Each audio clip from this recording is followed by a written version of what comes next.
બચુભાઈ ખાબડ પ્રભારી મંત્રી હતા 2021, 21-22 અને 22-23 દરમિયાન કોંગ્રેસના દિગ્ગજ નેતા પ્રદેશના આગેવાન એવા હીરાભાઈ જોટવાની શ્રી જલારામ એન્ટરપ્રાઇઝ એજન્સીને સાથે રાખીને બંને જણની ભાગીદારીમાં મનરેગા યોજનામાં મટીરીયલ પૂરું પાડવાના નામે 400થી પણ વધારે કરોડનું કૌભાંડ થયું હોય એવું અમને લાગી રહ્યું છે. આજે અમે તમામ પુરાવાઓ સાથે બેઠા છે અને આ પુરાવા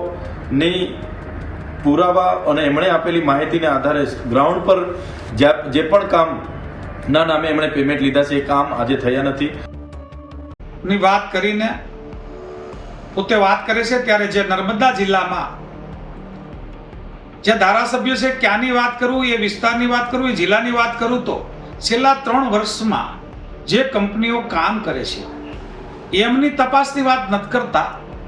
મારી પાસે કોઈને કોઈ સૂત્રો દ્વારા માહિતી મળી છે કે સૈતરભાઈ ઘનશ્યામભાઈ પટેલ ભાજપના પૂર્વ પ્રમુખના ભાગીદાર છે. એમના નામની માહી નામની કંપની ચાલે છે. એ ભાગીદારી સાથે સાથે ત્યાંના લોકલ ધારાસભ્ય પણ ની પાસે પણ કોઈ એક દાહોદની કંપની છે.